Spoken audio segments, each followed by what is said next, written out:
Patna police ने एक ऐसे गैंग को गिरफ्तार किया है जो बाहर के बिजनेसमैन यानी व्यवसायी को प्रलोभन दे के बिजनेस के नाम पे जीमेल के माध्यम से उसे पटना बुलाते थे और उनका अपहरण करके घटनाओं को अंजाम दिया करते थे। इसी कड़ी में विगत कुछ दिनों पूर्व पुणे के निवासी लक्ष्मण साधु सिंधे को अज्ञात अपराधियों के द्वारा पटना बुलाया गया था और हवाई अड्डे से उनका अपहरण कर लिया था और अपहरण करके उनकी हत्या करके जहानाबाद में उनका शव बरामद हुआ था। पुलिस ने इस पूरे मामले को लेके एक एसआईटी टीम का गठन किया गया और इस पूरे मामले को लेके पुलिस ने 4 आरोपी और एक युवती को गिरफ्तार किया है। आपको बता दें कि ये गैंग पूरी तरह से सक्रिय था और कई घटनाओं को अंजाम दे चुका है। इस पूरे घटनाक्रम में पटना के एसएसपी अवकाश कुमार ने मीडिया से बात करते हुए क्या कुछ कहा, जरा आप सुनिए। तो सुबह में करीब 10:30-11 बजे हम लोगों को पुणे स्थित एक व्यवसायी शिंदे जी के अपने परिवार वालों से संपर्क न करने की सूचना प्राप्त हुई।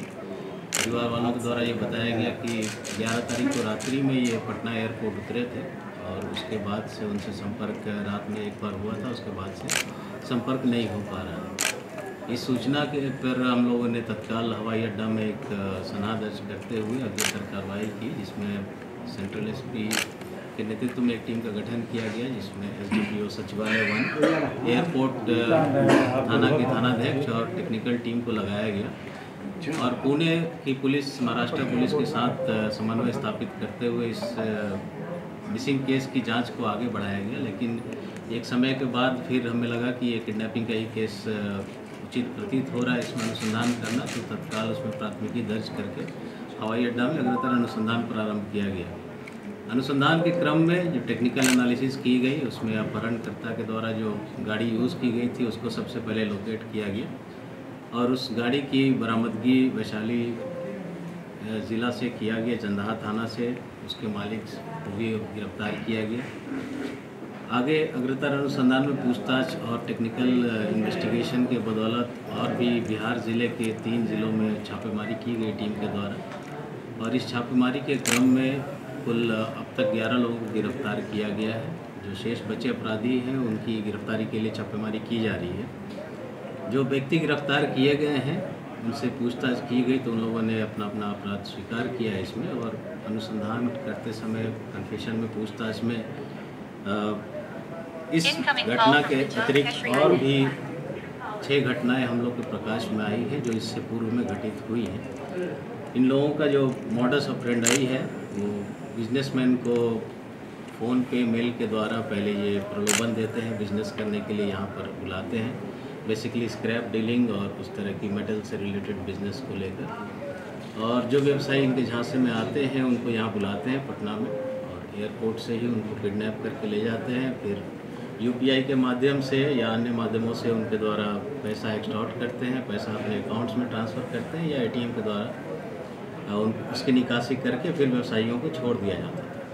पूर्व में घटित घटनाओं के संबंध में हम लोगों ने इन्वेस्टिगेशन के दौरान जो भी हमें पता चला उन सभी व्यक्तियों से संपर्क किया गया है। कुछ लोगों के द्वारा अपने पेरेंट थाने जहां के वो मूल निवासी है वहां पर कांड दर्ज कराया गया है। जहां पर लोगों ने कांड दर्ज नहीं कराया है वहां उनसे हम लोग एप्लीकेशन लेकर और यहाँ प्राथमिकी दर्ज करके उन केसेस का भी अनुसंधान हम लोग प्रारंभ कर रहे हैं और इन सभी अपराधियों को उन कांडों में भी हम लोग रिमांड पर लेंगे।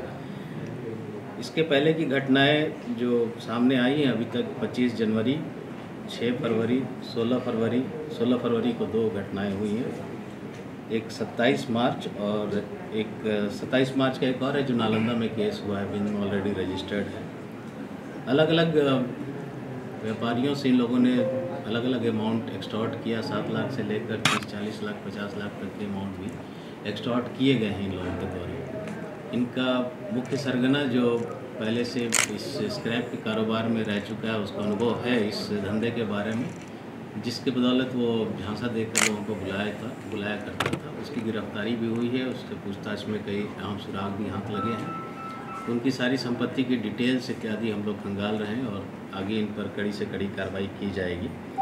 इस पूरे अनुसंधान के क्रम में और गिरफ्तारी में मैं ऑन रिकॉर्ड कहना चाहूँगा कि बिहार ज़िले के नवादा ज़िला, नालंदा ज़िला और गया ज़िला की पुलिस, वैशाली ज़िला की पुलिस का बहुत सहयोग रहा हम लोगों को।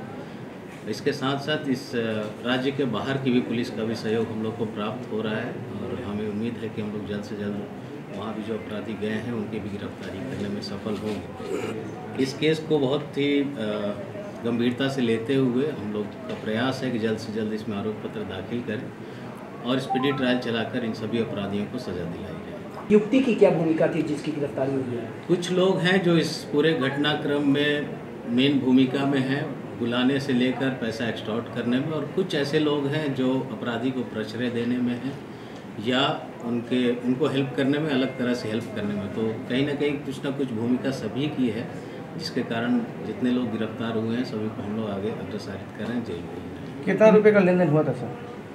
अभी ट्रांजैक्शन बहुत ज़्यादा नहीं, इसमें 40-50 हज़ार के अराउंड 90 हज़ार के अराउंड का ट्रांजैक्शन ये लोग कर पाए थे। और इसी में जब पूछताछ में बताया कि और पैसा एक्सटॉर्ट करना चाह रहे थे सब, कुछ पासवर्ड वगैरह की डिमांड कर रहे थे लोग, जिसके कारण थोड़ी सख्ती से की और उन लोगों ने अंततः तो हत्या कर दी। इसमें एक्सटॉर्शन के लिए ही उनकी हत्या कर दी और जहानाबाद में घोसी में वहाँ पे जाकर बॉडी को डंप किया।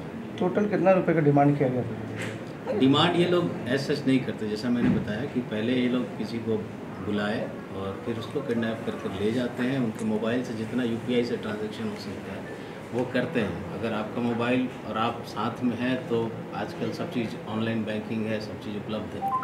तो आप अगर डर से सबको अपना पिन बता दें, सारा कुछ दे दें डिटेल, तो आपके अकाउंट में जितना पैसा हो सब निकाला जा सकता है। सर जिस गाड़ी से किडनैपिंग किया था वो किसकी गाड़ी थी? गाड़ी 2 गाड़ियाँ इसमें हम लोगों ने बरामद की हैं, 2 4 व्हीलर हैं, कुछ मोबाइल्स भी रिकवर हुए हैं और सभी का हम लोग भेज रहे हैं साइबर एक्सपर्ट्स के पास उनका डेटा रिट्रीव करने के लिए। जो गाड़ी यहाँ किडनैपिंग में यूज़ हुई थी वो रिकवर हुई है, i20, एक स्कॉर्पियो जो बाद में घटना में राजकोट के भी किसी बिजनेसमैन का पहले भी जो घटनाएं हुई हैं उन सभी में इन्हीं गाड़ियों का यूज़ हुआ है, तो वो दोनों गाड़ियाँ रिकवर कर। बिहार में कितने जगह ये ठिकाना बनाए हुए थे? जैसे अपहरण करते थे कहाँ कहाँ ले जाते थे?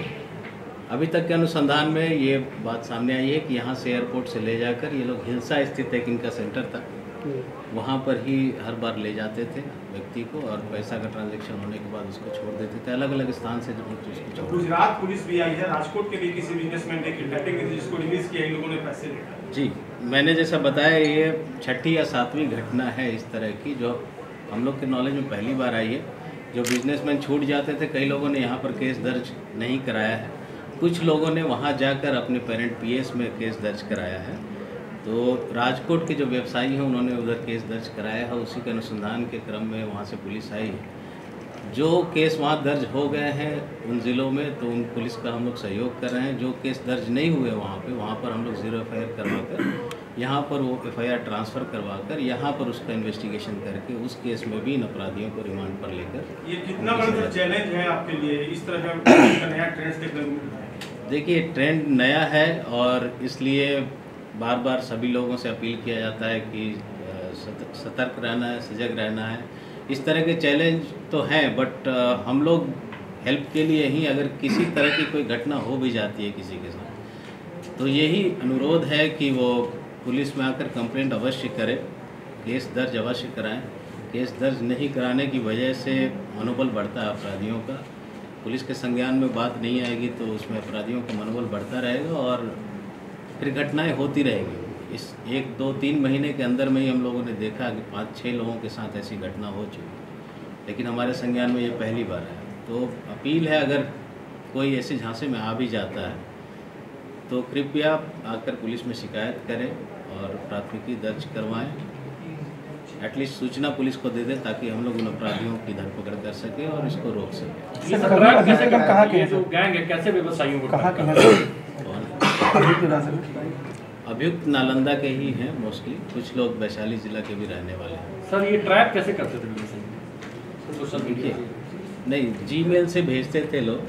जीमेल से एक और अपराधी है जो इनका सरगना कह लीजिए या मुख्य अपराधी कह लीजिए इस संगठन में, जीमेल के माध्यम से व्यवसायियों को प्रलोभन देते थे कि आप इस बिज़नेस में, स्क्रैप का बिज़नेस है या कोई भी बिज़नेस के लिए हम आपको इतने करोड़ का ऑर्डर देंगे, उस सिलसिले में आप लोग आइए मिलिए। तो कुछ दिन मेल भेजते हैं, मेल पे अगर जवाब आया किसी का तो फ़ोन पे बात करना शुरू करेंगे लोग और कोई अगर झांसे में आ जाता तो उसको फाइनल डीलिंग के लिए बुलाते थे कि पटना आइए एयरपोर्ट पे, यहाँ से हम चलेंगे और जाके देखेंगे। तो ईमेल एड्रेस कहाँ से मिलता था सर इन लोगों को? जीमेल आईडी खोल रखा है इन लोगों ने, अभी का अपना एक जीमेल आईडी है जो कोल इंडिया करके उसमें एक नाम जोड़ दिया है उसमें झांसा देने के लिए, ताकि लोगों को लगे कि कोल इंडिया का कोई एम्प्लॉई है, कोई बहुत बड़ा अफसर है जो डील कर रहा है। तो उसको ऑथेंटिक दिखने के लिए उसने अपना एक अलग नाम खोल के रखा हुआ है। सर वो स्क्रैप कारोबारी कौन है जो रिटायर हुआ है, जो बार बार जिसका नाम देके झांसा देता है, वो कौन है? स्क्रैप एब्सकॉन्ड कर रहा है? नहीं, एब्सकॉन्ड नहीं, वो पकड़ा गया है। क्या उसका नाम? एक तो मुन्ना है जो पहले इसको डील किया, मतलब स्क्रैप के बिजनेस में पहले से था, जिसको आइडिया है इस पूरे बिजनेस के बारे में।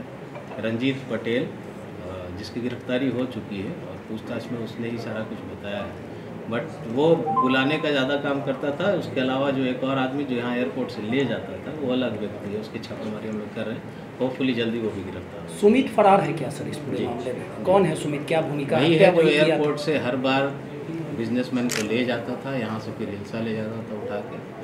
सुमित की गिरफ्तारी के लिए हम लोग छापेमारी कर रहे हैं। उम्मीद है कि आज से कल में हम लोग उसको सर लंबे समय से किडनैपिंग के इस तरह के केसेस नहीं होते, ये घटना जो है कितना चिंता का विषय, क्योंकि परसेप्शन का असर पड़ता है सर बिहार में उद्योग धंधे पर। चैलेंज है हमारे लिए, हमने कहा ये चैलेंज है, बट ये एक तरह से चीटिंग कम साइबर फ्रॉड का केस है। मतलब ये नहीं है कि कोई बिजनेस करने यहाँ पर आए हैं और उनको जबरन अगवा करके ले जाया जा रहा है, वो एक अलग तरह का अपहरण होता है। ये एक चीटिंग करके आपको हमने किसी चीज़ का प्रलोभन दिया, झांसा दिया, आपको बुलाया, आप हमारे साथ चले गए साथ में गुडविल में, गुड फेथ में, और फिर हमने आपको कहा कि आपका किडनैपिंग हो गया, आप हमको इतना पैसा दीजिए। ये भी एक चैलेंज है हमारे लिए और इस गिरोह की कमर हम लोग बहुत हद तक तोड़ चुके हैं। आने वाले दिनों में इस गिरोह का तो सफाया कर देंगे और आप लोग के माध्यम से जब जागरूकता फैलेगी तो हमें उम्मीद है आगे लोग इस तरह के झांसे में प्रलोभन में नहीं आए। सर जिस हथियार से हत्या हुई, क्या वो हथियार बरामद हुआ? देखिए, पोस्टमार्टम रिपोर्ट का हम लोग वेट कर रहे हैं, डिटेल पोस्टमार्टम रिपोर्ट का, तभी हत्या का कारण स्पष्ट है। इसका मुख्य सरगना कौन है सर? हिलसा में ही अभी तक अनुसंधान में तो यही क्लियर है कि हिलसा में ही मारा गया है और डंप वहाँ पे। ये रखता कहाँ था सर? किसी कमरे में रखता था या गाड़ी में ही? हिलसा में एक जगह है, ओपन फील्ड है, वहाँ पर। तो आपने सुना कि पटना पुलिस को बड़ी सफलता मिली है और एक ब्लाइंड केस को लेके पुलिस को सफलता के बाद 4 आरोपी जो लगातार इस तरह की घटनाओं को अंजाम दिए हुए थे, लगातार अपना आतंक बिहार की राजधानी पटना में फैलाए हुए थे। सहयोगी आफ्ताब के साथ रोहित यादव, नटराज न्यूज़, पटना।